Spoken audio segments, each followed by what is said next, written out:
Hello, I'm Anna Estrada, and welcome to Gaia Art Bar. I'm very happy to welcome our guest, Diane Dunn, again.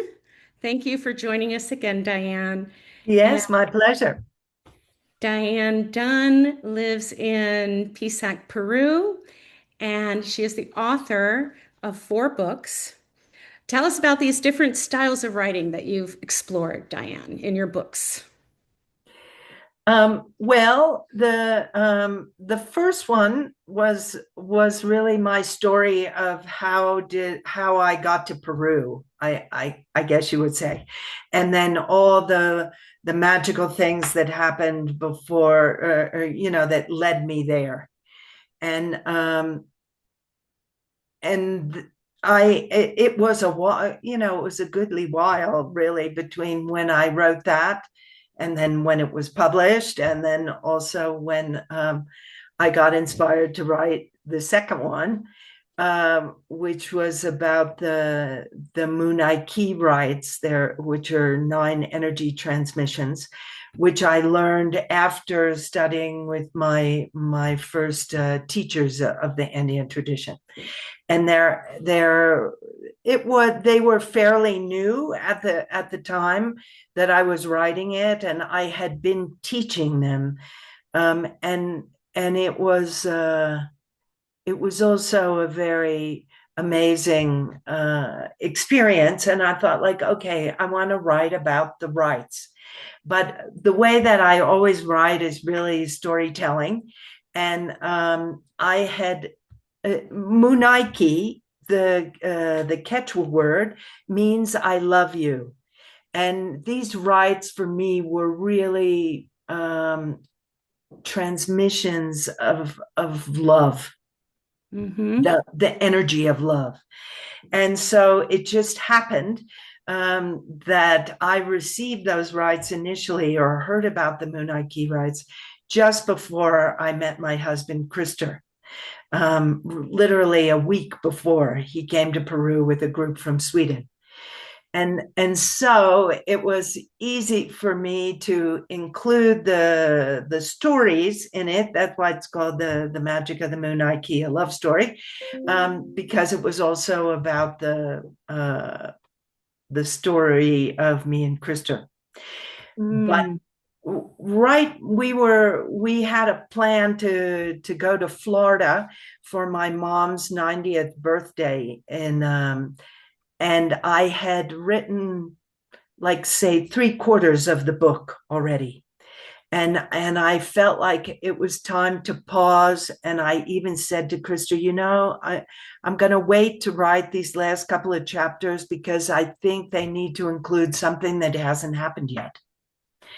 And which turned out to be quite the prophecy, because while Yeah. we were in Florida, he had a pulmonary embolism, a blood clot on his lungs, and was in the ICU for 12 days.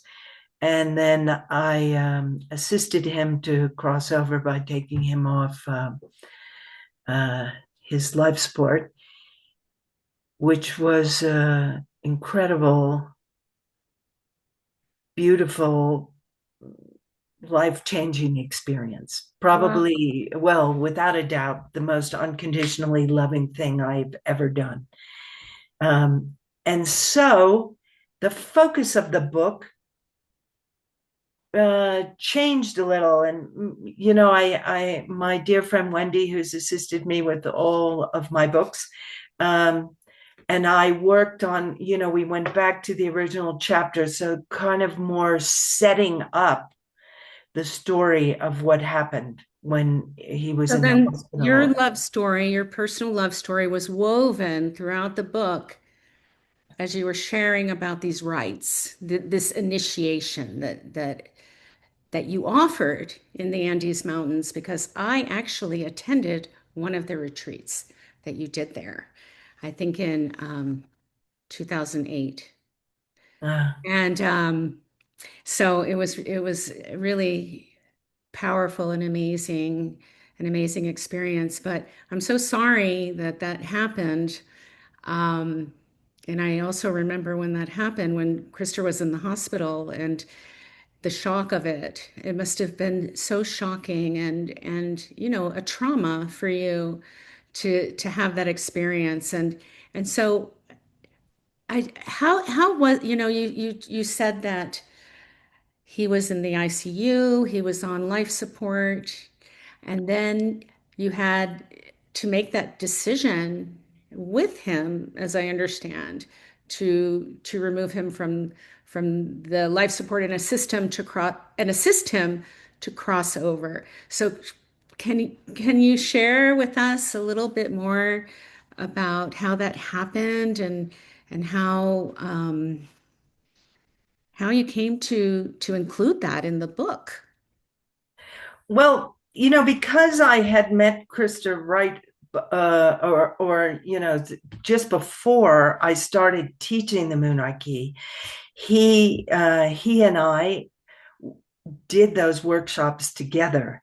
So it was easy to weave our story into the story. But of course, what happened in the hospital, he he had um, he had coded several times when they brought him to the hospital. They thought he was having a heart attack, and it didn't. It finally they were able to discover that it was these blood clots on his lung that were stopping his heart.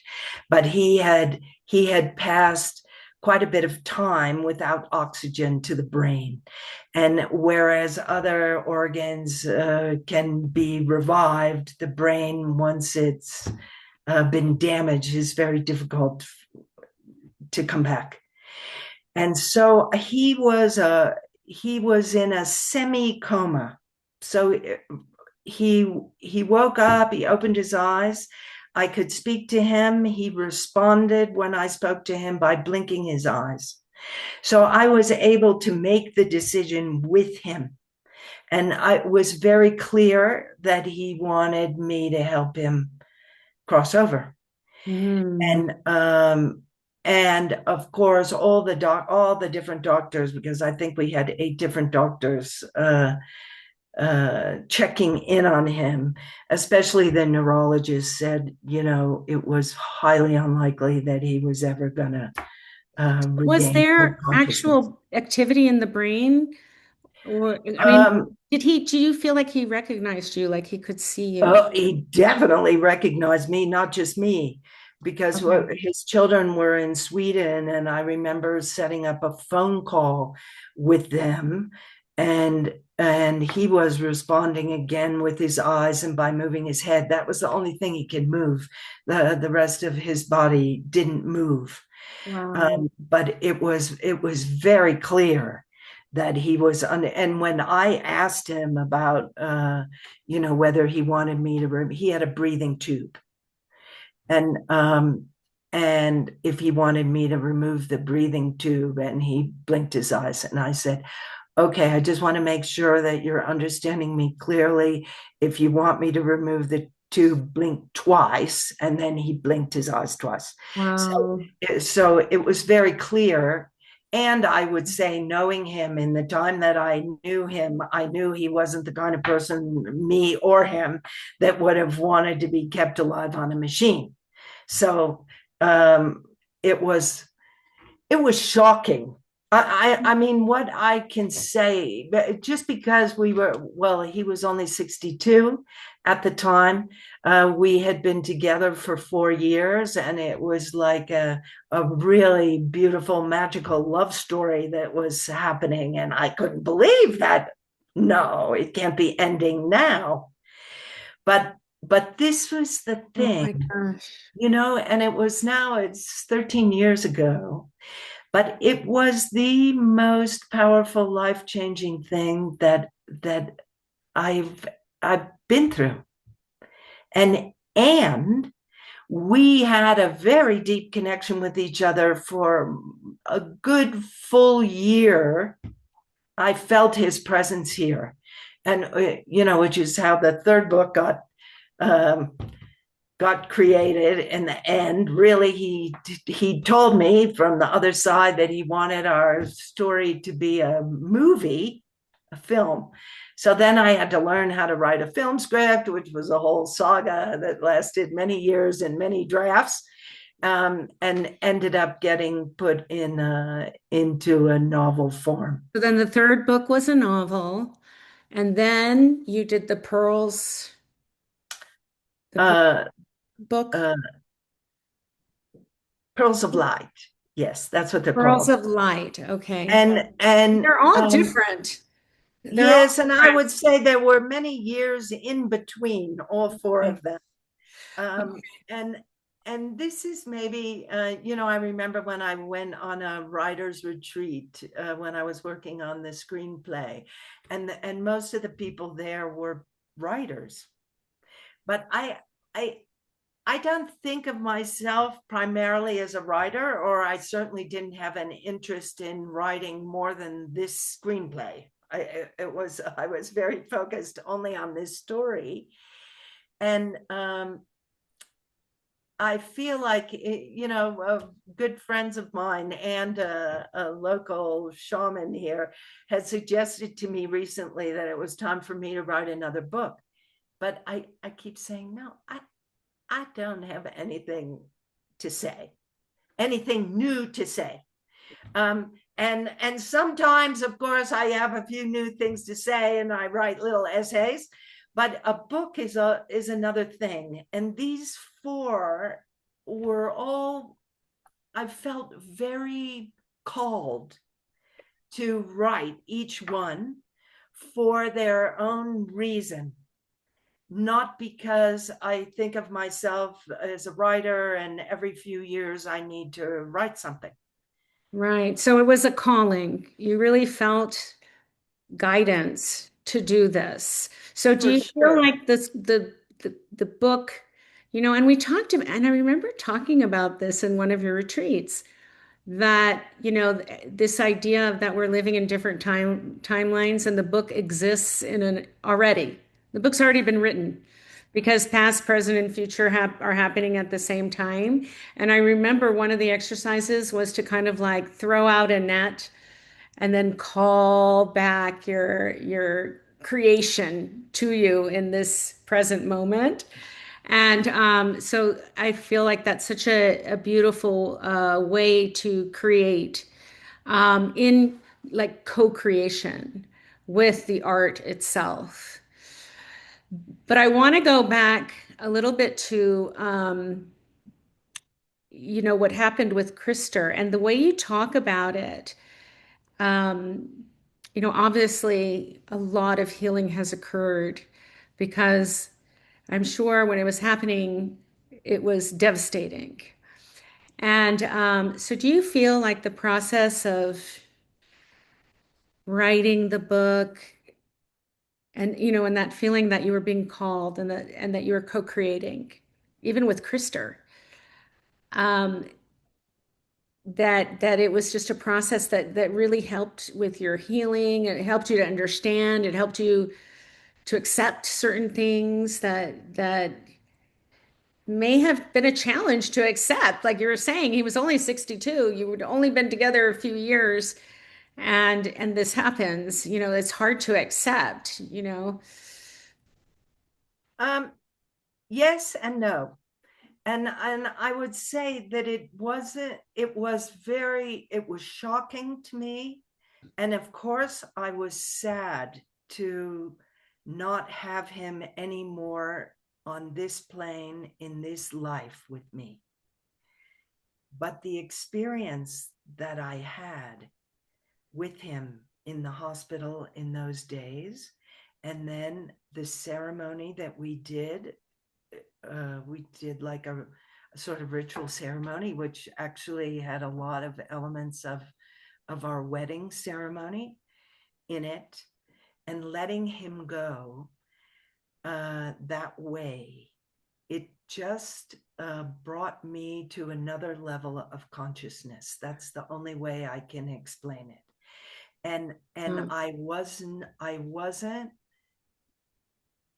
well, I was sad, but I was not devastated. In fact, I had a much deeper and more beautiful, broad view of what is life. And Mm. and I remember because there was a lot during the 12 days. I had my iPod and I was listening to music on shuffle, and there were always these different songs that were like speaking to me. And after he died, and we had to wait for the guy to come to get the body, and that was a very, Did you very, do a very hard ceremony? day. Did you do a ceremony in the hospital? Yes. When we took he was in we moved him from the ICU into a hospice bed in the same hospital. Okay. And the Yes. hospice people were wonderful. There was music playing. And then after that, he lived for several hours after the tube was removed. And then we did this ceremony that I had already had planned to do, and asked my family and friends that were around to assist me with. So, so we did that. Then there was some more time that passed, and then he crossed, and then there was just a lot of hoo ha that had to be taken care of. Of And course. I was staying with my brother and his wife, and we were all in separate cars. So I was driving home back to their house, and I turned on the radio, and the song that came on was "What Now, My Love? Now that you've left me, how can I continue to carry on?" And I burst out laughing, and I said to Krister, "I am not ready to go anywhere. I am staying right here." And it was like uh yeah, I don't know. I can't explain it. I know it was disconcerting for a number of friends and family that I was not falling apart. Um, and one person said to me, "I can't even mourn because you're not, whatever. I don't know what she wanted me or expected me to do." But I did feel the presence of Krister the entire time. So it wasn't like I felt he was gone out of my life. I knew that he was still with me. And so Wow. to answer your question about the book, yes, rewriting the book around the story. And I look at it now and I think, wow, this needs serious editing, because I detailed so many of the things that happened in the hospital, which to me were very magical things. um, but a little too much information. It was in the chapter called "The Star Keeper," which is the eighth of the nine rites, which is a connection with the star beings. And Krister always had this connection with extraterrestrials and the other world, and all of that. So it was helpful to write it, but I can read it now and think, wow, I was in a zone.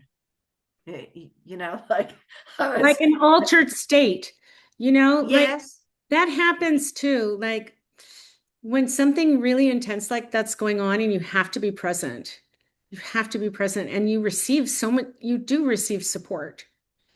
Yes. And Um, and you're like in an altered state of power and strength, like, and like the example of like the mom that sees her like a car on top of her baby, and then she has the strength to actually move the car, like she's just in like another state.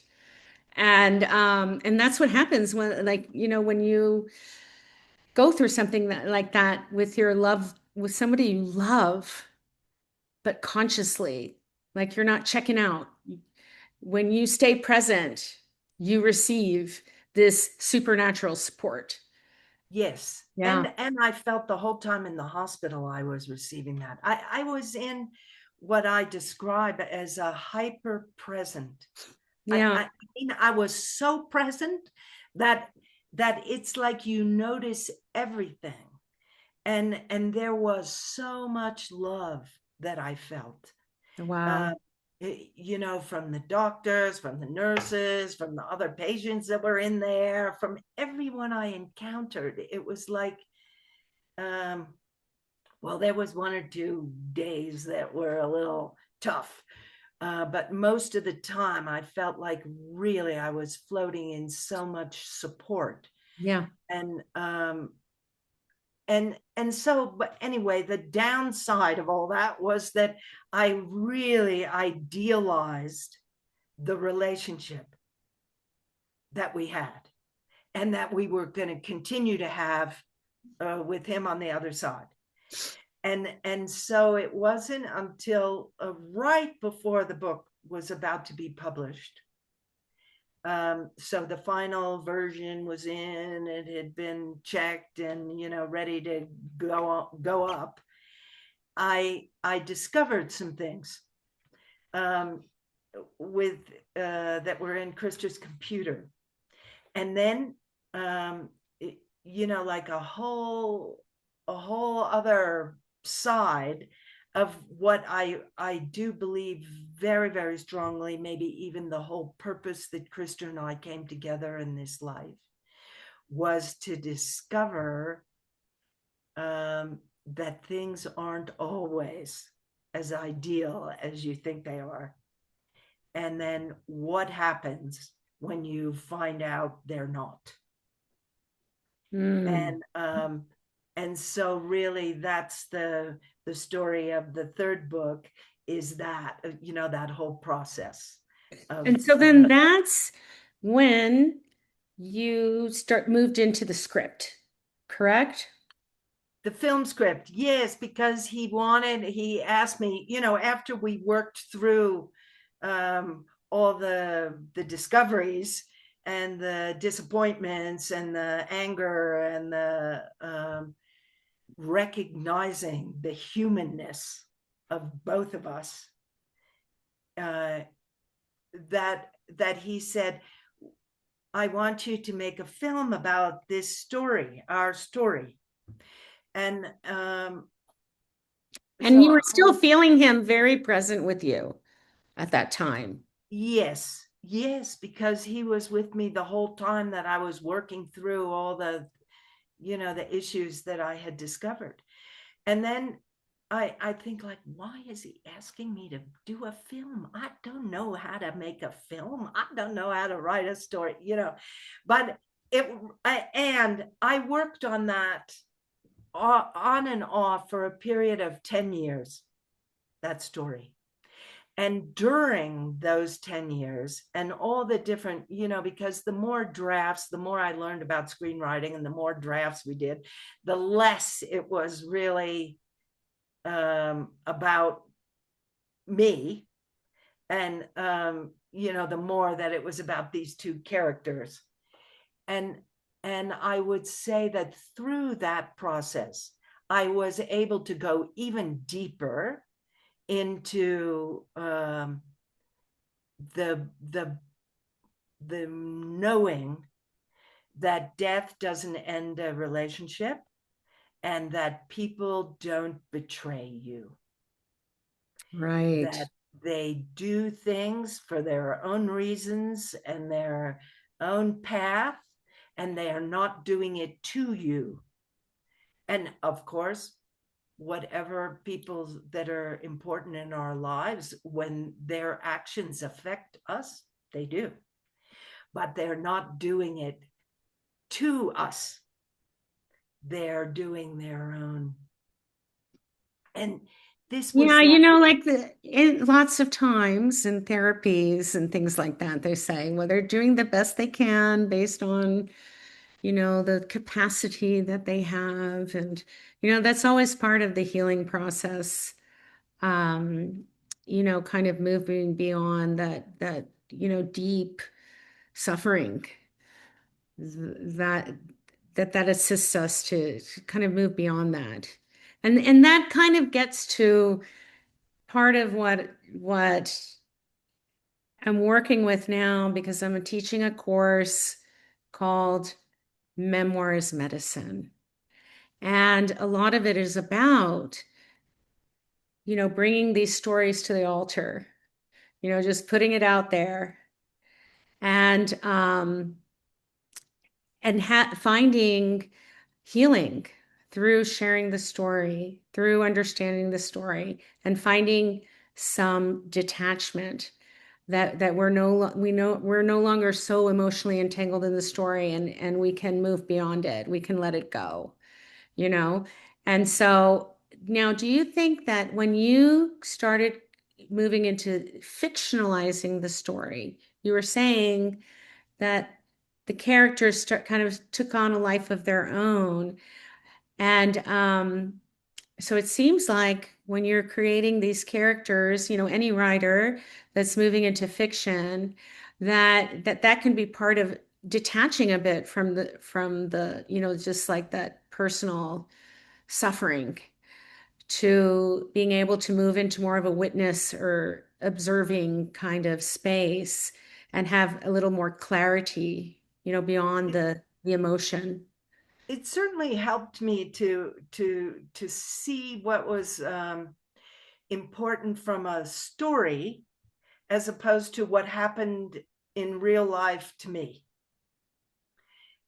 Because especially in a film script, you need a really lot of conflict and to move the story forward, Right. and visual, which is so different than writing a memoir A novel, you'll still have to or, set the or a scene, story. Yes, and right? then when I switched it into a novel, that of course then there was a lot more background material and a lot more stories that were more about my real life and his real life. But the last version of the script was the furthest away, I would say, the furthest away from what really happened, but was the most true and authentic of the story that I wanted to tell about him and me.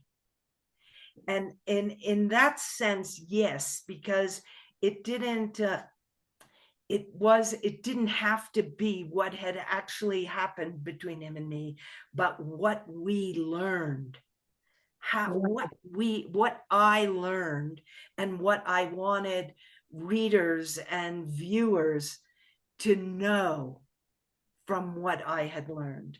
And then how do you tell that story in a way that they get that? And a lot of times, or at least definitely in the instance of my story, it was way clearer in that version of the script than it was in the telling of what really happened to me, because it's a little hard to explain, oh, I had this revelation. Uh, you know Wow, that's very helpful. I mean, that's very insightful. Um, as far as creating fiction from real life material, that there's a message that becomes more important than the actual, the exact thing that happened to you, that the message yes. is what's driving the story. So that's And really what is it that you want your readers to feel or experience? cool. Because if we get too lost in our own story, in the details of what really happened, as opposed to what it is you're trying to tell, why are you telling this story? What is it that you want your readers to experience and understand? So yeah, And so that's a big difference between the Moon Key book, where you're even feeling like it's too much information, too many details now, you know, and to like really be aware of crafting the story so that it moves, so that there's movement and excitement, that keeps people reading, like a page turner kind of experience, right? Like you have to create those kinds of settings and dialogues.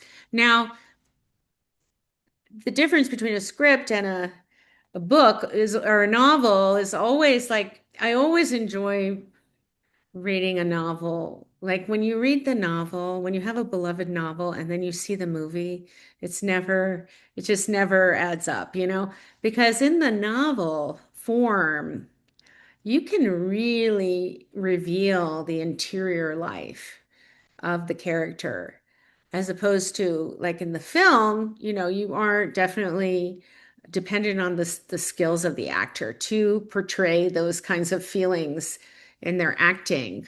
So I imagine there was quite a bit of editing to go from the script to the novel as well, because you know you really have to reveal that interior life more deeply. Yes, well, there had to be double the amount, more than double the Yeah. amount of scenes or stories, because a film script is about more, about 90 pages, with a lot of instruction on what the scene is, right? So even the dialogue is probably less than that, 50 pages. Um, so yes, so we created a lot more background, um, in the story. I would say, um, with the in the Moon Eye Key book, just because it's at the end, and the whole all the chapters up until then are about issues between me and Krister, and certainly what we did together, but also uh, maybe fights that we had that we resolved, and that were related to one or the other of the rights. So by the time you get to I think it was the third to the last chapter, and you experience him dying. It's like, for the reader, it's also, many people told me how moving it was, or it made them cry, or whatever. But still, I think if I was going to do it, if I was going to redo it, I would make it still less information, so that the actual um, moment of knowing it was time to help him to cross over would be more dramatic or more significant than all the other little details of what Right. music was playing, and things like that. Right. So you really have to be a good editor and definitely, well, any kind of writing, you have to Or really, have a good editor. yeah, you just have to be able to let go of maybe some parts that you think are so great, but they just don't work, you know, and you have to have some detachment, any kind of art, you know, you have to kind of step back and edit it for the good of the artwork, right? Yeah, And yeah. so it's such a co-creation, making art and the I always think of the artwork as a being of light, you know, with its own like its own sovereignty that we're communicating with and creating with. And well, gosh, so what is the name of the novel? Grace period. Grace Period. So I'm going to put these links for your website and for these books so that if anyone wants to purchase one, they know where to go. And so, yeah, um, thank you so much for sharing Oh your yeah, thanks for having me. personal, I think, profound there's process. there really are, it as writer, as my writing, I learned to be a better writer by writing. And I think, the things that I have learned is to look at, okay, what story do you want to tell? And it's important to tell it if you have something. for yourself to tell it, to write it. And then if you really wanted to be out there for for your readers, not just for yourself, then you need to look at the story in a different way. The what is it that I want the readers to know or to feel? And did you ever feel um stuck in a way, like procrastination or avoidance, like like you want to tell a story, but then it's like, oh my God, do I really want to go there to that, to that painful time or that pain, like you really want to write about it, but it stirs you up when you get into it, when you go into the deep, Did you ever feel like procrastinating? Like what I advice would you give to somebody who wants to write like their most important story of their life? Like you said, this is like the most life-changing experience of my life, but it's a little scary. Like what advice would you give? Like how to get started? I would say just write. Do free writing. So you just write. You write it and you write it and you write what you want to say. And then as you're saying it, maybe new things come and then and it's only afterwards you want to look and say, okay, what is this? None of my stories were motivated out of, that I wanted to write about a trauma. I was writing about things that were exciting to me, and so I was writing them because I wanted people to know this is like an amazing thing. Um, and and of course, through the process, there's other things that come up, and sometimes there's blocks. But mostly in my, for me, it was I would just say I'm doing this amount of hours in a day or in a week, and I would sit down and write and not think about how much still is to go. Or I had outlines also, which is helpful, like where I wanted to go from point A to point B to point C. Yeah, and then also kind of like breaking it down into doable sections, like staying away from like the big thing and doing like one step at a time, Yeah. because that can be overwhelming and that can create some, procrastination or, like when it's this big thing. But I like that, just writing without even thinking about what it's going to become, like getting out that thing that you need to say Yes. and how you want to say it and what you want people to understand about it. Um, so thank you. That's a Uh-huh. great way to look at it. And well, I just wanted, like I just in closing, I just want to share like one of the things that I really enjoyed is when you were in Florida and I used to live in Florida and Diane was always visiting Florida because her mom was there and she got stuck in Florida during the lockdown. That she was about to go to Peru and then like all the flights were canceled and she got stuck. How many months were you there? 5. Five. She ended up being there 5 months and she was only going to be there like 2 days. And she ended up staying there, but she was lucky enough, like her brother had a condo or a friend had a condo. But she started doing these, which I thought was just like brilliant. She started doing these reflections on the lockdown. And she would go out on her bicycle every day and she would ride her bicycle and document her thoughts. But what I loved so much was that this bicycle became like a character. And then you would do these portraits of the of the bicycle. And and I just thought that that was really an amazing work that you did. Can you share just a little bit about that? Like how your writing supported you in a very frustrating time and you made art out of it. Well, it was definitely a survival thing.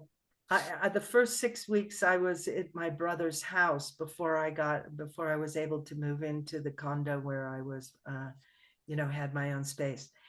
And I saw that my brother had this Schwinn bicycle in the garage, and um, they didn't want to see anybody, and they didn't want me to see anybody, and but going outside, I could go outside. So I took the bike, and I rode around for a couple hours, just exploring the whole area, some of which I knew and some of which I didn't know at all.